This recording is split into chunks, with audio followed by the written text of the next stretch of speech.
and welcome to the Off the Charts Football Podcast. I'm Mark Simon. Matt Manocherian will join me. He mentioned on Friday that we would have a special announcement today. So on that note, Matt, take it away. Thanks, Mark. We are excited to announce the return of the SIS Analytics Challenge. Last year, we had our inaugural competition where we shared some of our proprietary data and saw dozens of teams raise over $4,000 for the United Negro College Fund. This year, we're looking to more than double that. We will be sharing data on every route run and coverage scheme deployed during the 2020 NFL season. On top of that, instead of just one competition track, we will have two. The football analytics track asks what were the most popular route combinations in the NFL in 2020 and which are the best against the different coverages. The brand new sports betting track will ask how much value should each quarterback and wide receiver have on the point spread, with a little special emphasis on Patrick Mahomes and Julio Jones. I can't wait to see what the contestants come up with, and I'm even more excited to hit our goal of raising over $10,000 for the Boys and Girls Clubs of America. Our guest judges will include NFL team employees, prominent media members, and even some NFL alumni. Last year, we raised a bunch of money for a good cause. We brought the community together around football analytics, and we even had two of our finalists go on to earn NFL jobs over the course of the past year. Andrew Rogan with the Baltimore Ravens and Zach Feldman, who spent the 2020 season with NFL Next Gen. On that note, let's introduce our special guest today, Zach Feldman. Zach, welcome to the show. Thanks for having me, guys. All right, just to start, let's give a point of introduction here. You spent last season with NFL Next Gen. What was your work there like, and what was your typical day-to-day? I was on the media side of the research team, kind of the analytics researcher working with Next Gen Stats, summarize data with the tracking data. And so we are assisting anything on .com, NFL Network, some of the game day shows on Sundays with, different stories around the league, trends, matchups for that week or looking towards next week, kind of storylines throughout the season, and, kind of trying to take a little bit of the next step using that data while still allowing the general public to have a grasp and not going too far over their head. That makes sense. So it's basically like you're really trying to focus on taking all of these different insights that are in the data being provided and kind of filtering them into what matters right now, this game that's on Sunday or whatever else the case might be. Yeah, exactly. And then, things like we can, give them notes during halftime or post game show with, the tracking data with auto generated things like air yards or routes run. We incorporated the big data bowl competition, the model from the right. winner, the zoo for expected rushing yards. So we can start to look at things like that and start bringing a little bit more of the advanced side to the public in both a quick manner, but also in a effective, like story driven manner so that they kind of understand what's going on. Yeah, that's really cool. I was talking to SIS alumni, Keegan Abdu, who works over at Next Gen, and he was talking to me about how some of this stuff came together in the Super Bowl, about looking at different safety rollings, 1 high safeties, 2 high safeties, and how that was affecting things. I thought that stuff was tremendous. Before we pick your brain about last year's competition, I'm curious to hear your snap reactions to this year's topics. So let's start with the football side of football. What are you excited to see about what the public can do with these route combinations? I could certainly see teams going in a few different directions with this. Where does your head go? Immediately, I'm pretty excited about this topic. I think it's a really cool topic to cover. I believe it was the topic of the winner of the first big data bowl entry, as well as different route combinations. And so I think being able to kind of put that data into the public's hands and see, we know passing is king. We know that, quarterbacks are extremely valuable. Wide receivers matter a lot, but to actually start to dive down more and combine it with our knowledge of routes, our knowledge of coverages, and combine them and to see see how that, what the best chess move is in terms of coverage tendencies, route combinations based on different receivers. So I think it's a really interesting topic. So we added a second track this year, and our work is typically about what happens from a team perspective, but our data has a ton of value to fantasy players, sports bettors, sports books.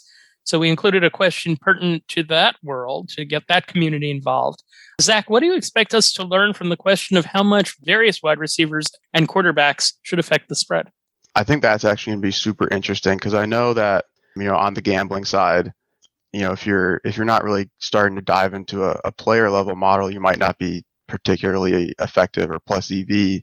So being able to try to single out a specific wide receiver and say, like, your number 2 receiver's out. How does that actually affect the spread? It's a lot easier to quantify the quarterback's value, but just saying, we have our number 2 out, everyone kind of steps up the ladder one. So being able to see, do they have someone effective that runs similar routes based on the coverages that the defense they're playing next week runs?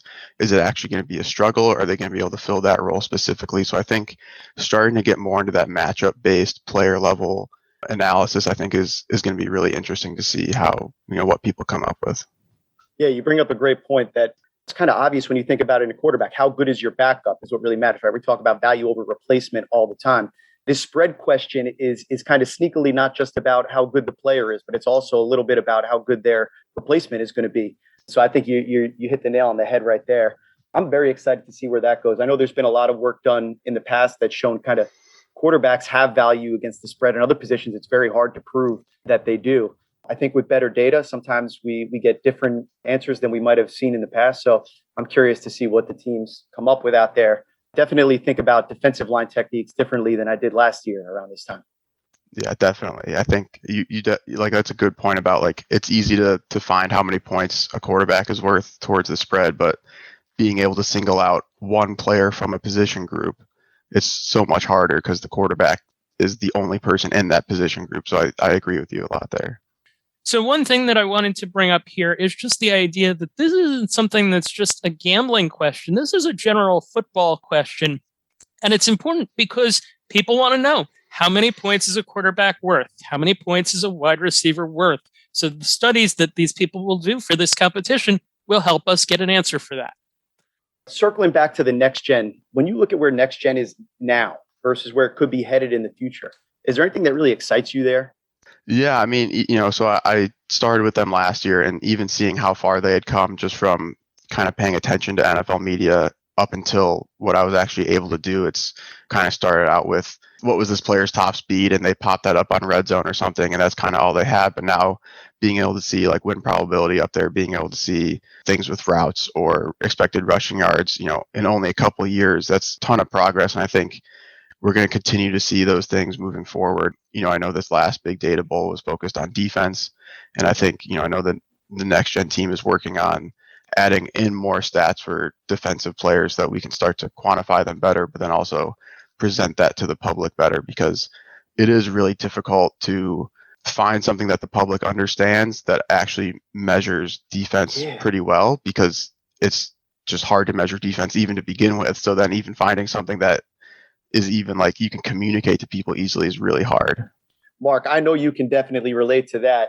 Mark worked at ESPN for a long time before he came over to SIS. And even at both, I think in both jobs, you spend so much of your time trying to take all this complicated information that the teams are using and that we're really interested in, but then figuring out how to get the public to wrap their heads around it in a way that actually makes sense to them and it's not overwhelming. I remember I screenshotted a baseball game I was watching where they were showing OPS plus for the Mark, look. So it sounds like it's the same thing there. It's like, okay, we've got expected rushing yards. How do I explain to somebody what that means? Yeah, definitely. And just, we have so much more than what we can actually do, and we can try to, like, continue to pitch more. And it's hard to actually, like you said, it takes longer than we would want to, but seeing how much we've grown in the last few years. We can say EPA now and not have to explain it like in full. Right, exactly. It's like we're kind of starting to see it move, a little quicker than maybe I would have thought, 2 or 3 years ago. So I think it's an exciting time. We're going to have a lot of interested job seekers in this competition. And you are now someone that has some experience in that world. What was the process like for you trying to get a job at NextGen? Yeah, so actually, Matt, you brought up Keegan before. So he's someone that I, kind of gotten to know just through Twitter, actually. And football Twitter. Football Twitter. It's a really great way to network without actually being in person anywhere. So I'd reached out to him in May because I saw that there was posting on just some, like, out there job site I'd never even heard of. I was just kind of Googling, like, sports analytics jobs, and I saw it, I recognized it was, like, the title he had in his Twitter bio. So I reached out to him about it, and, we had, like, a good phone chat about what the job was like. And then they ended up having an opening in August. So, his superior reached out to me through LinkedIn because, he had kind of crowdsourced a few different potential people to reach out to. So it was definitely a non-traditional process of getting the job. But I think today's world, especially within like a sports or tech kind of setting, it's starting to become more popular to kind of get a job in a non-traditional way. Yeah, no doubt about that. I think that's awesome that it kind of came together like that for you. I'm always telling pretty much anybody trying to get started in the football world, you got to think about it like a basketball player. Shooters got to shoot. You're going to miss every shot you don't take. So don't be Ben Simmons out there. All right. When you think back on last year's competition, the prompt was evaluating the different defensive line positions, right? We gave all that really specific defensive line technique data. And kind of like this year's question about the route combinations is a little bit in the eye of the beholder. How do you see route combinations? How do you think about them? Do you think about them half field, full field, X, Y, and Z, West Coast, whatever system you came from is going to shape the way you answer things a lot. We saw the same thing last year. And to me, that was one of the coolest things about it, was seeing how some people thought about it just in terms of this is a defensive tackle, this is a defensive end. And other people were really into, okay, what about is a 4 technique and a 2 technique actually more similar than either of them in a 3 technique, and kind of looking at it that way. So thinking back to last year, and obviously you were one of the finalists for that, what stands out in your mind about participating in the competition? Yeah, so I think like the big thing was getting like hands-on experience with like analytics combined with domain knowledge. And it's something that people always talk about, but it's hard to actually get that experience in a classroom setting, or, kind of a little bit more of that controlled environment that school brings. And so I think just being able to think there is no box to think outside of. It's just like, the world is your oyster in terms of how you want to classify positions, how you want to think about, is he actually making an impact, even though he didn't get any stats on this play, but did he, kind of like do his job or something like that. So I think, we were the only finalist group that didn't have any like college football playing experience, I believe. So I think that was pretty cool, from being able to like research the domain knowledge while going through the competition to get enough of that knowledge to put something together. And I think that was pretty cool. And like you said, it's going to carry over into this competition. Like you need some sort of either prior knowledge or working knowledge along with the project to make sure that you're not missing anything, or you're not missing selection bias or small sample sizes that problems could come up with if you didn't know as much about football at a deeper level. You said it right there. The best football analysts always come at it from a way that makes sense for football teams. When you work for a team, the coach doesn't come to you and say, hey, do running backs matter? And you get to give a philosophical speech about that. It's about actually figuring out how you're going to help the team win. So I love that. What advice would you give to competitors this year? Given this prompt, I don't know if I want to like give anything away because I'm really excited for this one, but I think it is something that you can go a lot of different ways with. And I know that the tracks are separate, but I think, like you guys had mentioned, evaluating something from a gambling standpoint it's really just changing that outcome variable, and you're still evaluating football.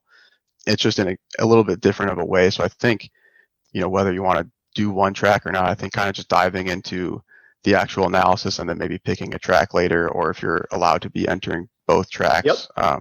You can enter both tracks. It's available to you. Yeah. Okay. So that's even better, because I think they can be extremely related, and it's just kind of framed in a different way. So I think even if you don't have experience betting, or, you're on the betting side but don't have as much football experience, you can still kind of bridge that gap really, really easily, because it is effectively all looking at the same thing.